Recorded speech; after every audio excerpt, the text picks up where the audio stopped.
Hello viewers मु रिनु स्वागत अच्छे अपन मन को मो चैनल रिनुस जगह को घरे ही घर किछि सामान रे ही हमें पूरा बाजार भलिया परफेक्ट चिली सॉस पुनी झटपट केमती बनेबा तो एथि पई हमको कौन कौन सब सामग्री दरकार चलो देखिबा।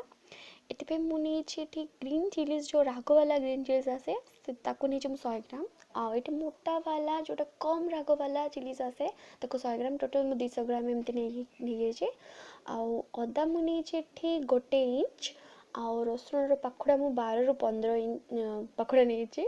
आउ विनेगर सॉरी गाइस एठी मोर वीडियो टिके कटि जाय छी बहुत सेत लागि देखा जावनी। एठी मु विनेगर नेथली 4 टेबलस्पून आउ कॉर्न स्टार्च मु 1 टेबलस्पून नै छी आउ मु लूण नै छी स्वाद अनुसार।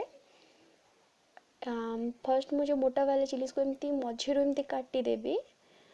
आउ त जो मझिरो जो पार्टटा ए पार्टटा को एमती अलगा करने भी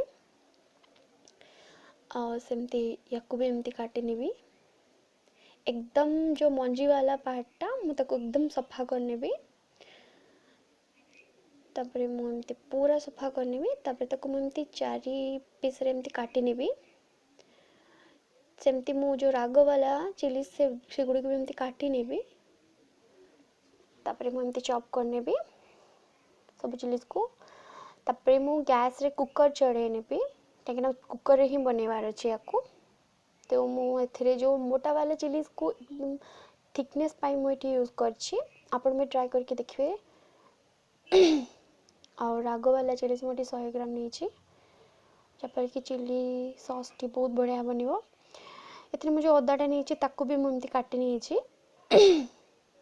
तापरे रसुण को भी एमती पके नेबी तापरे मु एठी नै छी 100 ରୁ 150 ml तक पानी नै छी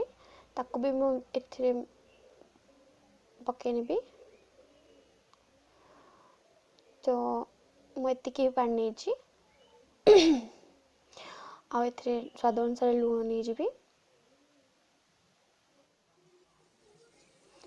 तापरे मु बे कुकर को बंद करके दुईटा सीटी आसिया जाए मु ताको देखबा तो गोटे सीटी हो जाय छी तो दुईटा सीटी परे हम ताको ठंडा हेबा पर्यंत छाड़ी देबा सेमती तापरे मु बे कुकर को खोली नेबी ठंडा हे गलानी कुकर टी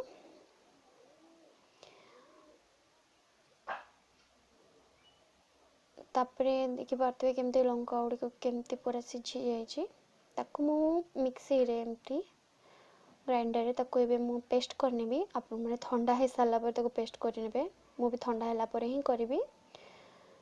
पेस्ट करने छी तापरे मु गोटे कढ़ाई बसै नै छी गरम हे गला पर ताको एमती करथिया जो पेस्ट टाको पके नेबी तापरे आपण पूरा एमती स्मूथ पेस्ट बनेबे तापरे जेमती पूरा परफेक्ट जेमती मार्केट में मिलची सेमती ही आपन को चिली सॉस मिलिबो। जो मु टेबलस्पून नेथली 4 टेबलस्पून जो विनेगर नेथली ताको भी मु मिसे नेबी जापले कि आपन को चिली सॉस टा बहुत दिन पर्यंत लास्टिंग हबो। आपन जदी पाए चाहिबे तो आपन एमएसजी भी पके परिबे ताको मु स्किप करछि एठी आ एठी मु जो कॉर्न स्टार्च नेथली 1 टेबलस्पून ताको भी एमती 2 टेबलस्पून पानी देकी मु ताको एमती गोळे नेबी फेंटी नेबी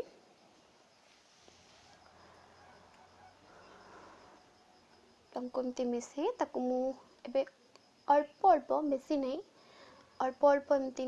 दे गोली गोली गोली नेबी तापरे एमती मु अल्प अल्प मिसे गोलेबी आपण माने भी अल्प अल्प ही देबे फटाफट की सब ढाल देबेनी तो